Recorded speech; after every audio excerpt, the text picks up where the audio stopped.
Bonjour à tous, bienvenue sur ce podcast. J'espère que vous allez bien.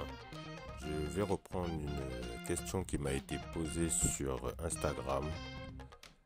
Comment s'est fait la transition spirituelle et ce retour vers l'africanité.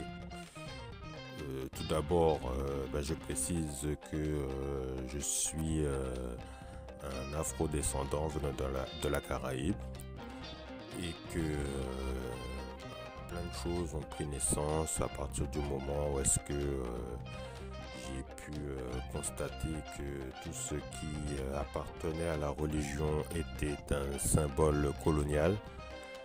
Et par la suite, donc, je me suis rapproché du mouvement Rastafari, ce qui fait que j'ai pu côtoyer certains courants, alors sachant que tout ce qui est Rastafari ramène un peu à la nature, à l'essence même de ce lien avec la nature.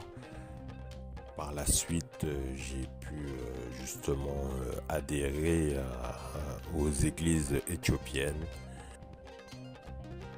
Donc ensuite, par rapport à cela, donc j'ai un peu évolué à droite à gauche et commencé à apprendre un peu du kémétisme, si on peut appeler ça comme ça, de toute cette science liée à l'Égypte. Et tout en ayant fait ce petit chemin, j'ai pu constater qu'il y avait des informations qui disaient que la source des connaissances qu'on retrouve en Égypte, c'est la somme de toutes les connaissances qu'on a dans l'Afrique intérieure, dans l'intérieur même de l'Afrique. Et donc j'ai pu m'intéresser à tout ce qui concerne le Mbiti qu'on trouve au Gabon et dans ces zones-là. Et donc ça m'a beaucoup intéressé. Et puis de par mes travaux de recherche vis-à-vis de la généalogie, j'ai pu constater que justement j'avais à peu près 70% de racines venant du Nigeria. Donc bien sûr c'est toujours pas précis étant donné que je ne sais pas de quel peuple exactement au Nigeria.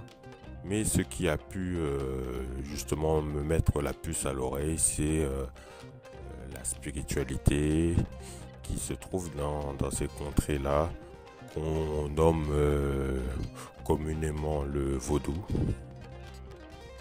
Et par la suite, tout en m'y intéressant, donc je me suis aussi intéressé au vaudou haïtien qui était beaucoup plus proche de mes de certaines de mes racines, c'est-à-dire des plus proches racines en fait, qui m'a permis de comprendre bon nombre de choses vis-à-vis de la langue commune qui est le créole, si on peut l'appeler comme ça, et qui m'a permis justement de pouvoir comprendre certains aspects. Et de fil en aiguille, donc je me suis retrouvé à aller directement au Bénin, de faire mon phare, de connaître un peu plus sur la spiritualité donc du Bénin, qu'on appelle le vaudou, qui, comme vous le savez, se retrouve au Brésil, à Cuba, un peu partout au Nigeria, etc. etc. Et de fil en aiguille, donc je suis passé de cérémonie en cérémonie. Et par rapport à ce que mon destin,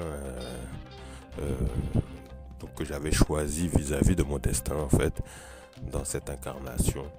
Et aujourd'hui, j'en suis là. J'en suis là, comme je le disais par rapport aux autres questions qui m'ont été posées ce jour-là même. Je n'aime pas trop me donner de titre. Je vous laisse ce choix en fait de pouvoir constater ce que je suis réellement et ce que je peux faire. Mais bon, il n'est pas impossible que par la suite je puisse donner mon titre pour qu'il soit connu de tous. Donc voici un peu